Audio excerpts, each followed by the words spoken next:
weird stuff that we would never do. Like, oh, what about we like release a bunch of bats into the office with like, and then create panic, and then during panic we'll sneak in, kind of thing.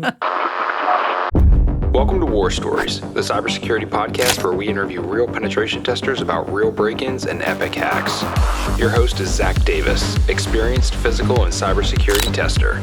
In these short episodes, you'll experience the adrenaline rush and hear firsthand what it's like breaking into companies for a living. Enjoy the show. All right. Well, welcome to another episode of War Stories, the podcast that is basically a coffee commercial. Drink cider coffee. John Baek, thanks for being here. Very much appreciate it. We're going to send you home with some cyber coffee, whether you like it or not. Okay, appreciate it. Cool. Well, today we have another legend, at least through our group. So, John Baek, we had Mike Spiven on a couple weeks ago. Mike was my mentor, kind of taught me everything I know. You were the guy who taught Mike, and we're kind of like one level up. You were also at BTB for a while. We've got a lot of friends over on the SEVN-X teams who we're going to be having on eventually. You worked there, so you're a little bit at the top of the pyramid. So I appreciate you being here. I think it just means that I'm old. That might be it. Yeah, I think that's what it is. Yeah, well, thanks for coming in. I know you're a busy guy. I don't know. Do you want to talk about what you're doing today? I don't know. Sometimes people don't want it out there. Sometimes they do. I mean, I work for a tech company as what they call individual contributor. So I still get to touch keyboards, do some do the fun things. Stuff. We Yeah, were talking do a some little fun bit about things. it beforehand. Yeah. Cool. Well, a lot of the background I think has been talked about as far as the Protivity Lab. You were part of that, BTB. The one interesting thing I wanted to call out is I think our two founders here at SEVNX, Ryan was definitely an intern that you hired, and I think Matt Barnett wasn't an intern, but at least kind of was an intern. Kind of was. That was Matt's first security gig. So it was kind of Yeah, we've heard Matt's story starting as like a Linux admin that quickly turned into IR and then other stuff, and then somehow ended up at BTB. So what I want to know, what was your first impressions of Ryan and Matt? You got any funny stories from when those two were brand new? Oh, God. Matt, I remember, was a talker. So he will talk your ears off. He was a talker? He probably is still. That's what I remember about Matt. And, he's obviously a very quick learner. He didn't know, I think at the time, he didn't know anything about anything security. And when, from the first gig, he learned a ton and he retains all the knowledge, and which is a great skill to have. And I think he had like a pretty comprehensive note-taking also. So he referred to his notes quite a bit. But yeah, he was a quick learner. Matt always talks big games, which is good, and obviously started this company, which is great. Ryan, I want to say he was a little bit more reserved. I was actually a little bit surprised that he founded a company. I was like, oh wow, that's kind of like surprising that Ryan did that. Well, we joke all the time because like they're the perfect yin and yang. Because if Matt was on his own, he would either spend all the money immediately or he'd be running off doing random things. Yep. And Ryan would have none of the marketing credential. Like he would get to it through his network and that'd be it. So like those two together is like Matt's out there doing the big picture stuff and Ryan's like keeping the house in order and like making sure that, things actually get done. Like mom and dad. Yeah, it works out really well, and all the rest of us are like kind of somewhere in between. Ryan was also really good. I remember when he and Andrew Allen, I don't know if you're going to have Andrew's already on actually. Oh, okay. Yeah. So when they were on, I remember the first pen test that they did at Protivity, they got basically full access on their first pen test as a non-intern things. I was like, they're good. They're hooked now. Yeah, they're hooked. Yeah. They're hooked now. Yeah, and it's crazy how so many people from that kind of started off in that lab, and it was such a cool place to work, and we're just all over the place, all over the country, working at big companies now. It's pretty, for sure. It's pretty cool. Though during that time at Mike's Five, and if he comes back again, he can probably attest to this. But there was a poor ventilation. So if somebody farts in the lab, in the Windows lab, everybody smells it for like full 5 minutes. There was an air purifier in there. Oh, yeah. You will have to have Stephen Berger. I think he's in London right now, but Stephen Berger, you need to have him on because the air purifier, I think he bought it out of his own money because he couldn't stand how terrible it smelled. Well, I just remember there's another person who we're hoping to have on, and I never witnessed this firsthand, but Ryan always talks about he would like fart directly into the air purifier because he would try and make the bars go all the way up to Is this Mr. Kluka? No, well, no, I was thinking of somebody else, but Okay. he's another one that's been suggested that we have to have on. Yeah, so. Yeah, it was fun environment for sure, and everybody was very eager.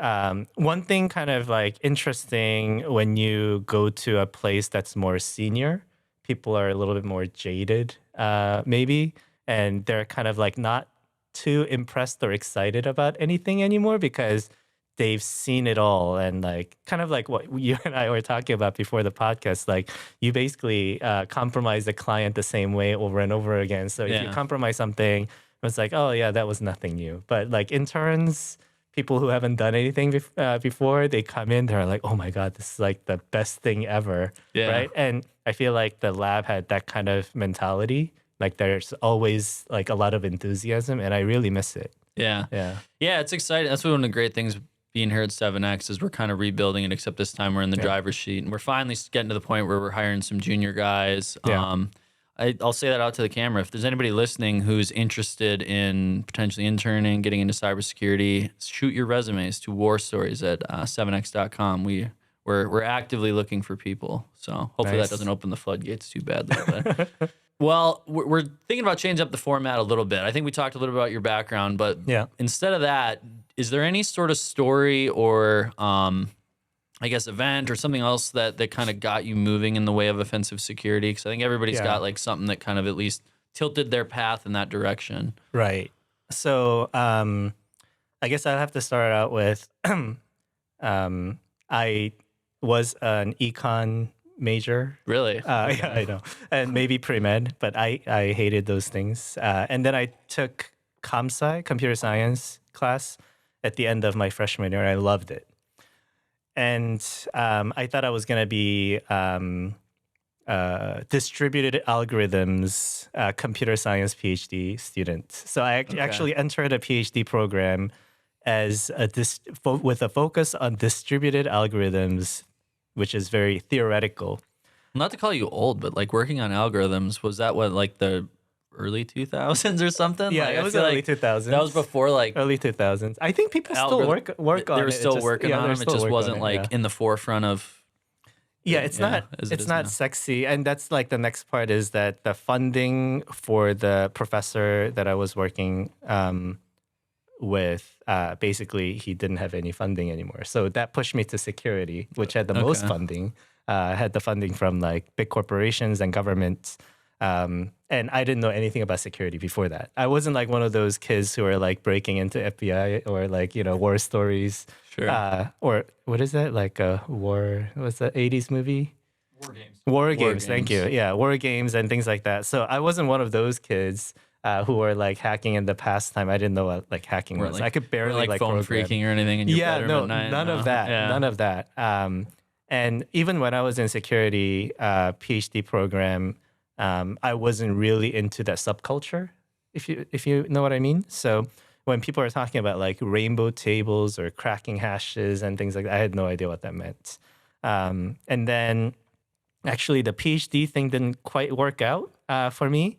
And then I had moved to Philly area, and then I needed a job because no longer in academia, and I got to figure out something else to do. Exactly. Yeah. And I thought about like maybe becoming a chef.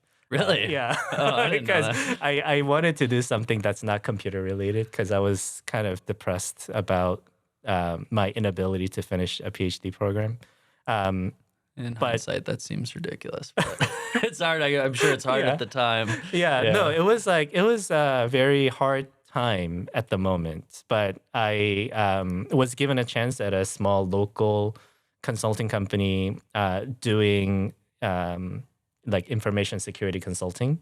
This was like the hop before Protivity. Hop before Protivity. It's called Core BTS. I'm sure you can probably look where I work and my work history from my LinkedIn. But yeah, so it was at Core BTS. And the hiring manager thought that I might be to academia and might not know anything real life. And that was true. Sure. All his fears were realized, Yeah. yes, when I first started. But there were a lot of things that I could bring to the table, such as like I was obviously in a computer science program, so I was able to code. I did realize that I do have kind of like a hacker mindset, but from more of like, I really want to understand how it actually works. Well, that's like the real, like if you ever read the Yeah. book Hackers, like I forget where have you ever read that book, Hackers? No. It's, I think, MIT, and it started off with like the Model Train Club, who were these guys who would set up model trains, and somehow they got on to like writing, I don't know what even language they were writing back then, but I think it's where you're actually like doing it on a card that you're feeding into a machine. Like punch cards. Punch cards, yeah. But like that's the whole thing that like kind of started the hacker mentality, was like, how does this work? Let's take it apart. Like, let's figure it out. Yeah. And I think at like the core, that's, you know, the mentality that make people successful in this career is like wanting to figure out how something works. And then you say, oh, well, it works like this, and that's a problem. Right. Let's see if I can take advantage of that. Yeah. And a lot of times the things that we leverage, the hacking tools or whatever, it's most of the time somebody realizing this is how it works and it has to work this way because it didn't work that way. Like it wouldn't serve its purpose, but because it works that way, or because it has to work that way, there is this issue that we can exploit, such as, you know, like I'm sure we can talk about some of the other things, but like Mimikatz, which is like your ability to debug a program. So somebody needs to be able to debug a program, and there is a particular privilege you can get on a Windows system. You need that for regular purposes. Therefore, hackers can leverage that to like inspect the memory to get the secret from the memory of a process. Yeah, so to bring it up a level, I think we've talked about Mimikatz a little bit, but for the non-security people, Mimikatz is this tool written by a Frenchman that is, for the last 10 years, it's kind of like the de facto credential theft tool you'd use in a Windows environment. And basically on a Windows computer, all the passwords are held in this process called LSAS. It's like the local security administrator. Right. And Mimikatz is this tool that, and when you load it up, it says you get privilege debug, and that's how you know if you're running as administrator, it's going to work. And then you can go and basically extract these clear text passwords out. Right. So again, it's a needed function, but something to take advantage of. Right. And there are so many things like that where like you need to be able to do certain things. And by that, you open the door to a lot of things. So I'm a big proponent on like understanding how things should work and then exploiting that aspect. Yeah. Well, and when we had Mike on just a couple episodes ago, he talked a lot about, well, one, your tools specifically. If we're moving into the tool question, a few people have talked about tools you've written. And I think some of the stuff you had written, you know, that we all used, like I still use one of your Nmap scripts to parse out the little Ruby scripts. Just because it's been there forever and it works. Yeah. And it still works. But yeah, you had written a lot of tools. But I think, what?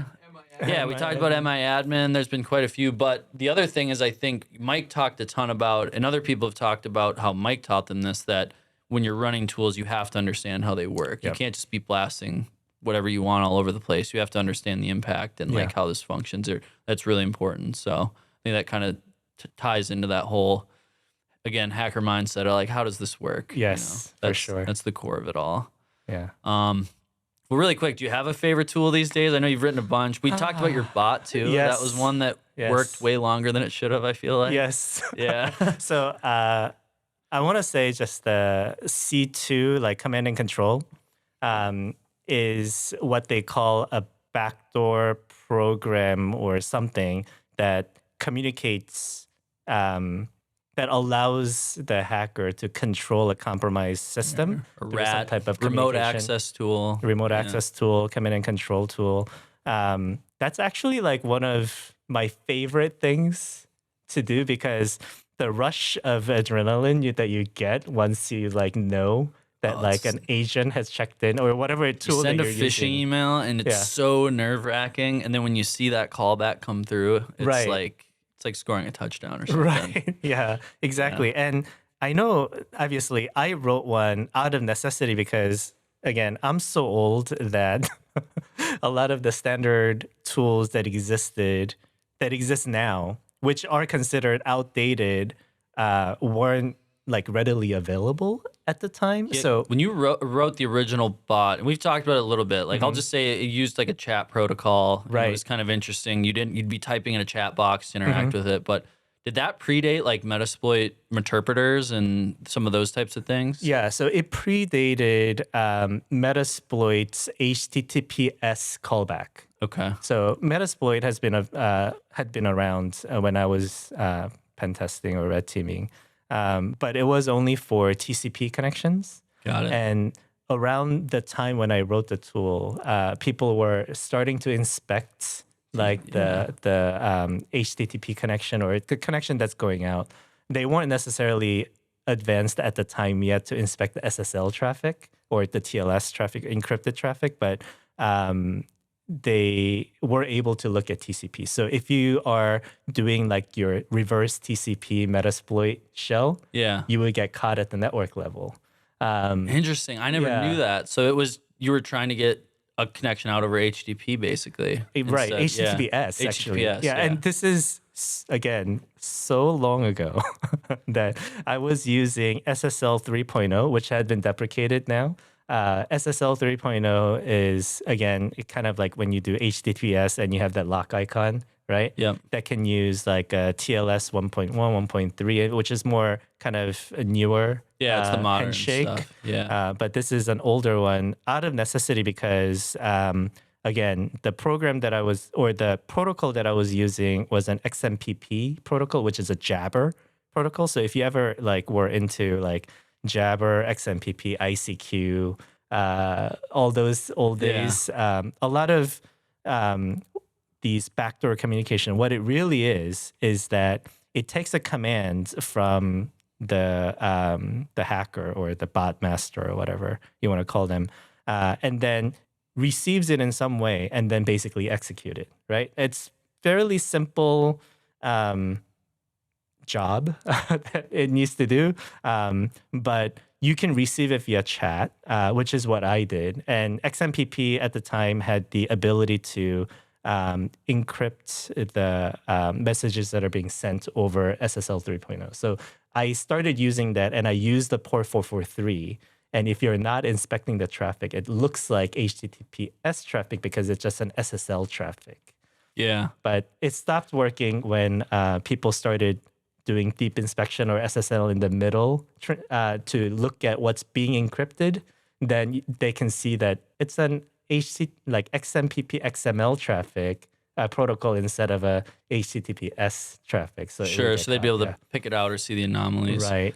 Well, it's funny how things have kind of progressed too, because you talk about like first it was the TCP and then they started inspecting that. You moved to like HTTPS, that became a thing. Like now I feel like at least what we try and use is like third party, like a third party C2 channel, which we're doing. I won't say what it is because we're still actively using it, but like our stage 0, which another good friend of mine wrote, like basically it's not using a chat protocol, but it's using something similar where it's communicating with a very well-known trusted third party and just stuffing the data into something in that service. And you're always just trying to find new ways to basically just like smuggle out the traffic. Yes, the smuggling is exactly the term because literally you can hide in plain sight. Yeah. Which is something that I got really interested in at FusionX because all those guys there that developed their own custom C2s, like I don't know if you're gonna have chance to like have Victor Mata and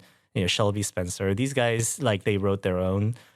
They would hide traffic in some weird places. Like it would be like HTTP or HTTPS, and they don't care like about whether you are able to inspect it. They would hide traffic in like a CSRF token field in the cookie. Really? Okay. Or one of my favorite thing was in order to download stage 2. I don't know if you've ever tried to like look at your web traffic and looked at JavaScript that some of your website downloads and try to look at it. It's always like obfuscated. It's and crazy like, obfuscated. Yeah, so you can't really tell what's going on. So you stick some of the C2 content in the middle of the obfuscation, and you literally have no idea unless you're looking for the specific thing. That's sort of like, maybe this is something different, but that's kind of the way, we don't use Cobalt Strike anymore, but you could create all those malleable C2 profiles and you'd like stick it in random things in order to try and get it out. But then usually you were still, trying to do domain fronting or something else to get the actual connection out. And then there was some research that I was doing where you could hide things in a Bing search. So if you do, or like a Google search. Yeah, super trusted. Yeah, so you should be able to like search things, right? And then it's kind of like if you are accessing Bing or Google as an authenticated user, you can see your search history. Sure. Yeah, it's like all stored in like the Google session or whatever in the browser. Yeah. Or I don't know if they have the same thing for, I never use Edge or any of the Microsoft browsers, but they probably have some sort of profile that you can use to track. Right, exactly. So I think if you're just logged into like I think my proof of concept was on a Bing, but I'm sure you can do the same thing with Google, where if you're logged in, it kind of tracks your searches so that you can search for things that you searched before, because likely you're probably going to search things that you searched before. But what's nice about that is from the attacker side, if you compromise a system and use the same token as the attacker and you do a search on a Bing on a compromised node, on the attacker side, having the same access as the same user as the compromised node, you can see what the search that was done before. So it's almost like, maybe I'm not tracking this, but so it's almost like instead of trying to steal the user's cookie, you're injecting the attacker's cookie, and then then you can send data out via one of those controllable fields, because you're forcing the user to use the session that you control. Yeah. So you could use that as like the communication channel. And the data method is that somebody searched for something. So, like in long ago when I first kind of getting into C2, I had this mindset that you have to receive the data on your side as the server to be able to do something with it. But that's not actually true. Like you can basically like send something to the third party. As long as you can see what that data that was being sent was, you can communicate it that way. So it's kind of like communicating through a third party. And it's extremely difficult to block because people still have to do a search. So data is being sent out to Bing, but you're kind of catching that data. Yeah, you're just kind of getting access to it. Yeah. So there's no like direct connection to the attacker anymore. You're kind of like searching the same thing, and then you're both looking at what is being sent, and then you can kind of deduce from that what the data is. The only thing that's difficult is that the data that's being sent can't look like a shell command or shell. It's got to like be obfuscated or hidden or So something. there was yet another tool. There are so many like research that's fascinating. One of them was a Markov chain encoding that somebody wrote that you can train, basically like you can feed a text, like a long text or something like that. And you can encode whatever that you're trying to send into words from that text to make it sound more natural language. So it's like you're kind of just using regular like English words to, I guess, create a cipher almost to just like hide the data in plain English versus like base64 encoding or something, other algorithm that's going to be easily like signatured. Correct. Yeah. Okay. So on the other side, I'm sure with AI, things will even like you can even guess what it was saying. So it doesn't have to be necessarily completely correct. It doesn't have to be fully encoded the correct way, because you can probably make a guess on like, oh, maybe it was saying this or maybe it was saying this. This is close enough. Yeah, if close there's a bunch of like things that are, Yeah. Doesn't have to be exactly this, or it could be like 5 different things that all Correct. map to the same command or whatever, type Yeah. of thing you're doing. Yeah. So that was kind of like a proof of concept that I had, but there was a lot of research that's going on with the C2 where, you're trying to mix the protocol that you're using. I know Mike talked about ICMP based C2. But you can have a DNS C2, DNS based C2. You can basically do anything, right? Or this Bing based C2. And my idea was that using something more open, such as DNS or this third party based C2, you can morph into something different and constantly change your communication profile so that it's much harder to detect. Sure. Yeah, So- you're jumping between different things Right. versus just sending traffic to one One thing. resource over and over and over again, and that might Yeah. start to stick out Yeah. over time. Yeah. So a lot of it is kind of, as you said, it's a cat and mouse type of thing. Yeah, well, I think it's interesting too, like getting into the actual like actions you're performing on a network. Like I've got a good friend who I'm hoping to have on, David Toulis. He's actually at FusionX now. He was with Dave and Dante, but I've talked with him about the approach, and it used to always be about lateral movement and all those types of things. And it's like on a lot of the actual red team engagements now, you need that command and control to get you into the network, but then all you're doing is proxying and trying to go at resources or read resources versus trying to jump around the network. It's like with CrowdStrike and some of the new AV stuff, like you're just going to get caught. So it's better to just sit there passively and have this kind of just opening into the network, and then you run other tools through that C2 channel versus, again, trying to move laterally, jump around. It's like, It's just too risky. So it's like, it's not only the cat and mouse game of like how to do the same thing, but like the way you're doing it, like the approach to attacking a network is totally changing. And then you get into some of the stuff like we were talking about before this with it, where you're at, where it's totally blowing my mind. It's a whole other thing where just like the thing you're even attacking is fundamentally different. Yeah. So, Yeah, for sure. Yeah. For sure.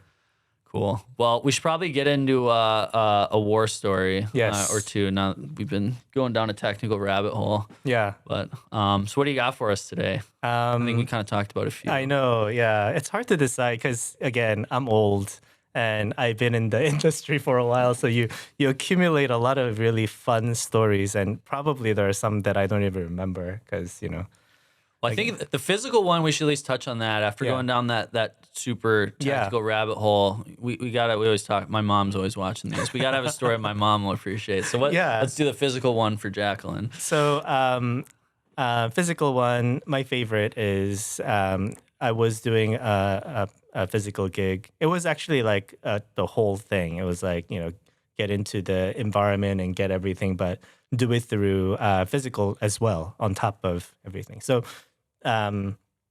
it was a water treatment facility, which if in the recent light of what's happening in the world, it's kind of scary. Critical infrastructure is becoming really like, it's a big target.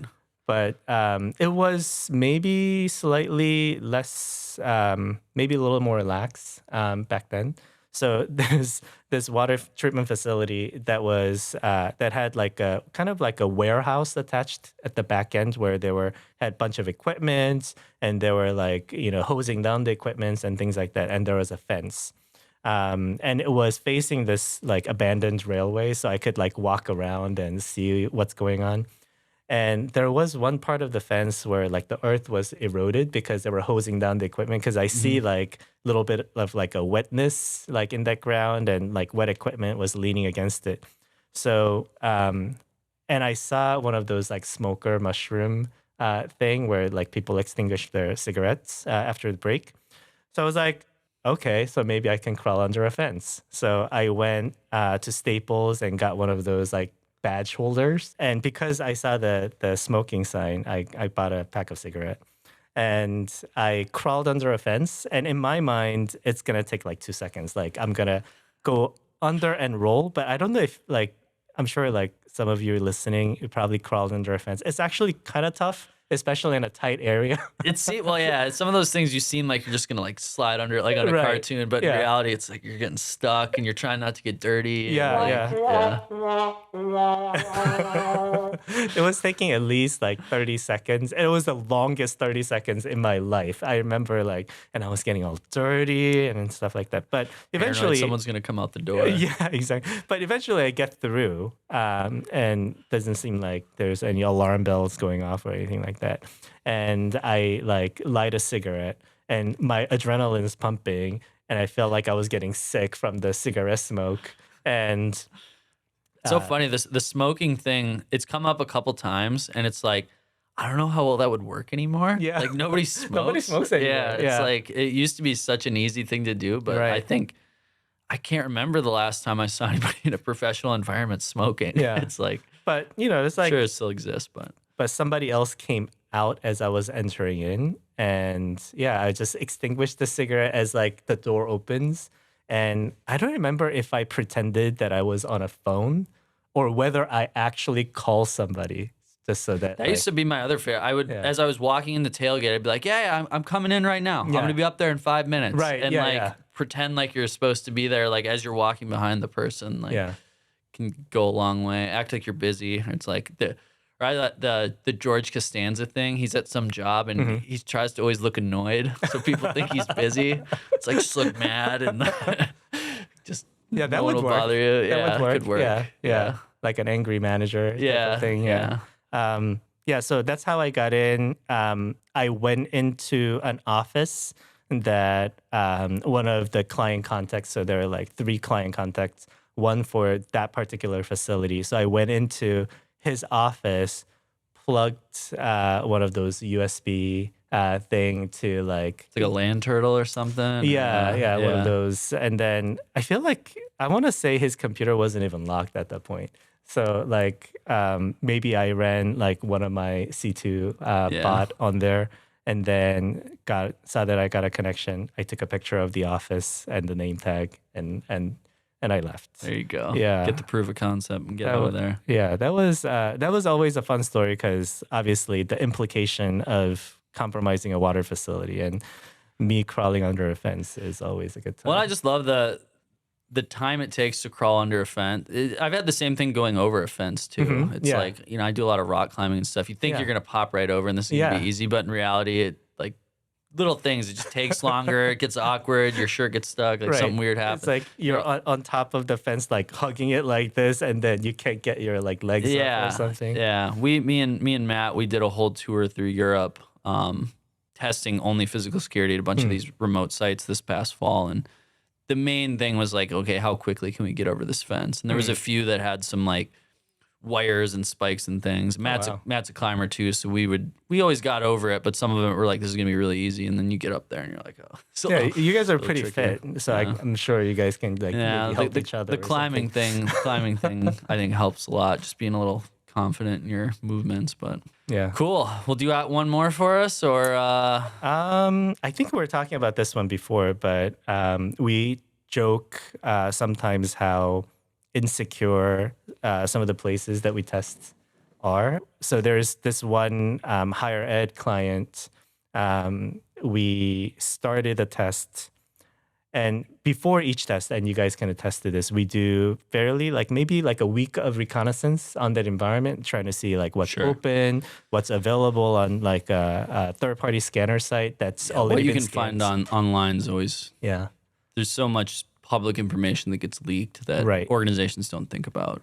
And their staff directory, which like in a kind of like a large university, you're going to have like a staff directory that's open to the world. Staff directory had like an HTML, like a hidden ID value, which seemed like an ID. And then we're like, I bet that's an ID.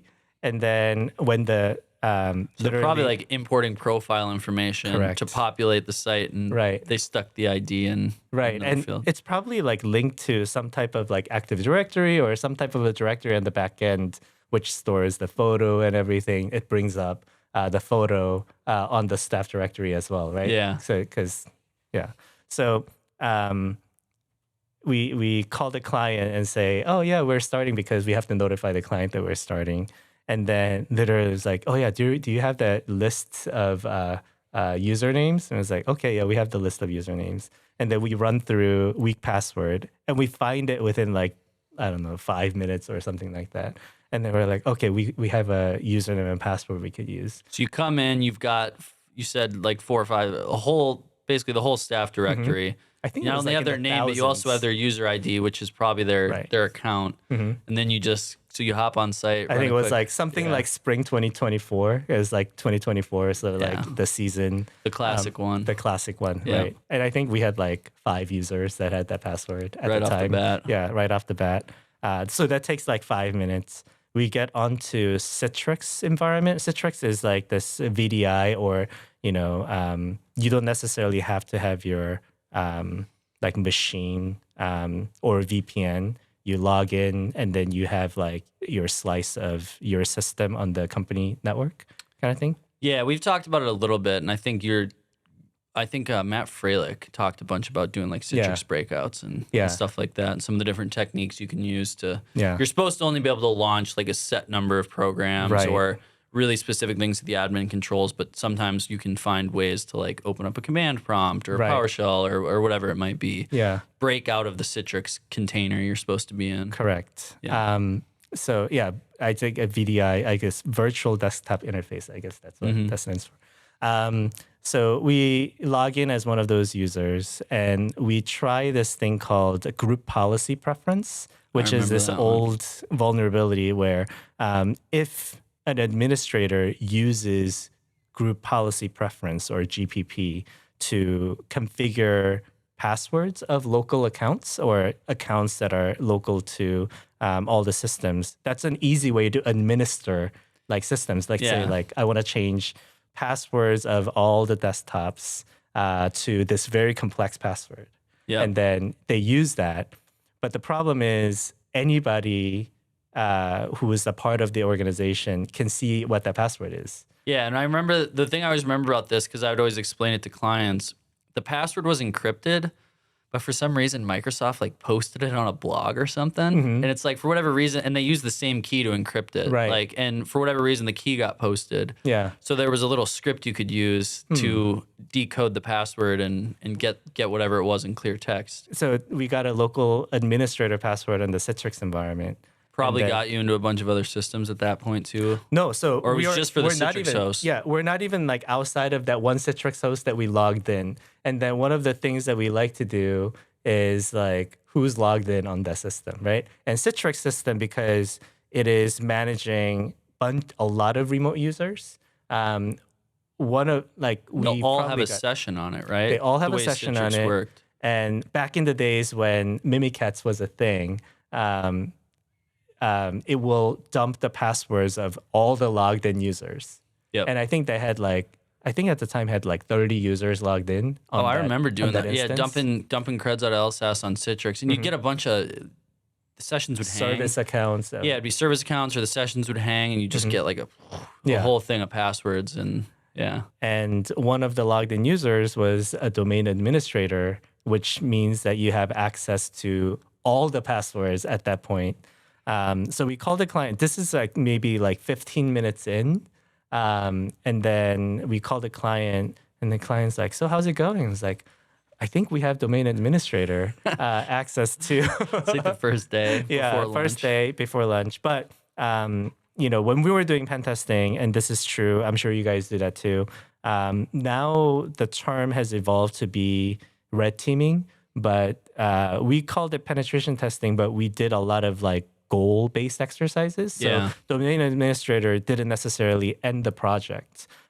So using the domain administrator credential, we now pivot into systems that manage like alumni directory. So we got access to all the alumni information. What's the actual data, right? I mean, Yeah, that's what's what the data, and I yeah. think that's something that we try and do a lot. Where pen testing as a whole, for like the first 10 years of my career, that was just get DA. Yeah. and then that's the proof of concept. You DA have being access to domain everything. administrator. Yeah. So people got really good at detecting usage or access or somebody trying to do something with domain administrator Right. accounts. But I think nowadays, like it's better to define a few flags because I feel like a really good tester who knows what they're doing are going to avoid the administrator accounts like the plague. Right. Find the least privileged account you can use to get at the data that actually matters. Right. Because you're just going to get caught if you're going after those super highly privileged accounts. They're probably vaulted. If the company knows what they're doing anyway, they're going to be vaulted and managed. Like, let's try and find just a user who has access to whatever you're trying to get at and go that way. Yeah. It's funny because when I was first starting pen testing, this is like way back, right? Yeah. One of the things that we would do is to create a domain administrator as like one of the proof that we had domain administrator access. So it wasn't enough that we control the account that seemed to be part of domain administrator. One of the things that we did was create a domain administrator Which seems and then crazy delete now. it. And which seems crazy now, but like how many this was times like a would you go thing. back to a client the next year and you'd go and pull the list of DAs and you'd see like Protivity was in there. It's like, well, somebody's been here before and they never removed the account because it's still there. They create That never happened under my supervision, by the way. Stuff like that. It's kind of crazy. But yeah, we ended up like compromising like the dining card database. The client was like, what else can you compromise? You have like 2 weeks. All the things. 2 weeks of paid time. What else can you do? Oh, that would be the funnest. So we'd always try and go for like multiple paths. So you make a DA really quick. You'd be like, let's find a weird one. Yeah. Let's see what else we could potentially take advantage of. Yeah. But it's hard to do that these days. It's much harder. But again, we were kind of talking about how things work. A lot of things still require, once you log in, you don't want to log in again, right? Like you have 24 hours of access once you log in to things, whatever that thing is, whether it's like an SSH access, AWS access, Okta login, AD level. Like once you log in to a particular thing, you don't want to be forced to log in again. So you have to like make things a little bit usable for people, and that by default kind of creates an opportunity, I want to say, for the attacker. Because like it has to be usable. Like I don't fault people for making things more usable. There's always the balance between security and like actually getting stuff done. Right. It's like a perfectly secure system wouldn't be able to talk to anything. Yeah, just turn it off. Yeah, exactly. Yeah. Cool. Well, really appreciate you being here, John. Yeah. This was really fun. I think it was a good mix of the technical deep dive and some of the fun physical stories and stuff like that. So, I guess any final thoughts for us before we sign off, or not to put you on the spot, but no, it was really fun to visit SEVN-X, and I'll enjoy the coffee. But one of the things that we used to talk about all the time is like some crazy like physical test that we are going to do. And I remember like whenever we got together, I think Matt was like in some of those conversations where we're just talking weird stuff that we would never do. Like, oh, what about we like release a bunch of bats into the office with like, and then create panic. And then during panic, we'll sneak in kind of thing. Create a diversion. Yes, create diversion. And then think about it's like, there's that office thing where Dwight lights a cigarette. It's like, today smoking's going to save lives. I saw somebody had a tattoo of that. I thought it was the funniest thing ever. Yeah. Yeah. So I feel like this is kind of probably a saner version of something like that. But yeah, that's always fun to talk about. I don't know why. So there's your food for thought. Right. So if you see a bat, there might be Matt Barnett somewhere. Where are you going to get bats? You got a bat guy? Like, all right. Well, thanks a lot, John. Appreciate you being here. All right. Thank you so much for inviting me. Yep. You and your sound effects. He figured those out last time. He did. Oh, I was wondering when you start sprinkling them in.